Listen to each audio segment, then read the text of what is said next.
যখন নাকি আপনি এই রমজান মাসের ফজিলতের কারণে, রমজান মাসের রোজা রাখার কারণে আপনি যখন স্বাগতম হয়ে সেখানে বাবুর রাইয়ান দিয়ে প্রবেশ করবেন, তখন ফেরেশতারা বলবেন আহলান ওয়া সাহলান ওয়া মারহাবা ওয়া তাইয়িবা বলে যখন আপনাকে হাঁটিয়ে হাঁটিয়ে নিয়ে যাবে, তখন ওই বাবুর রাইয়ানের সামনে আল্লাহ তাআলা কিছু স্পেশাল হুর গেলমা দেবেন। কি দিবেন? হুর গেলমা বোঝেন? বাড়ির ভাবি আছে না, সব ভাবি সাহেব আছে না, ওই রকমের ভাবি সাহেব কমপক্ষে 70টা থাকবো। কয়টা থাকবো? স্পেশাল ভাবি সাহেব থাকবেন 70টা, আর বাকি কিছু ভাবি সাহেব রাখবেন, যাদেরকে রাখবেন ওই জান্নাতের গেটের সামনে।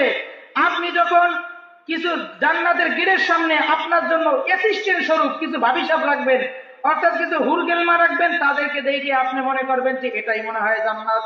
কারণ সেই জায়গার সাজসজ্জা অথবা সেই জায়গার দৃশ্যটা অনেক সুন্দর থাকবে। আমরা জালসা করলে জোনাকি পোকার মতো এই যে ঝিলিকবাতি জ্বালাই না, ওই রকমের ঝিলিকবাতি থাকবে, ফুলের তোড়া থাকবে। মক্কা শহর থেকে নিয়ে একেবারে বাইতুল মুকাদ্দাস পর্যন্ত বিশাল বড় গেট।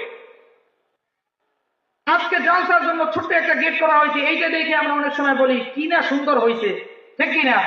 আর এত বড় গেট যদি আপনার চোখে বাজে, আপনি তো হাতের উপরে তাকাই থাকবেন, না জানি কোন রসগোল্লা পাইছেন।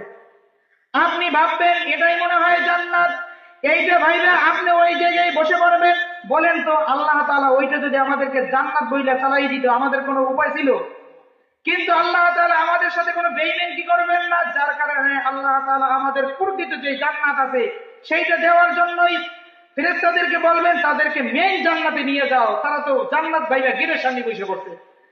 জান্নাতি ব্যক্তিরা তারা গেট দেখেই মনে করবে এটাই মনে হয় মূল জান্নাত, যার কারণে তারা বলবো খাও আর মজা লও, এইটাই মনে হয় জান্নাত। ওই জায়গায় বসে পড়বে। ফেরেশতারা বলবে হে জান্নাতি ভাই, আপনি কি জান্নাতে যাবেন না? তারপরে জান্নাতি ব্যক্তি বলবে তাহলে এটা কোন জায়গা? তারপরে তারা বলবে যে এটা হচ্ছে গেট, জান্নাতের সামনে নিয়ে চলেন।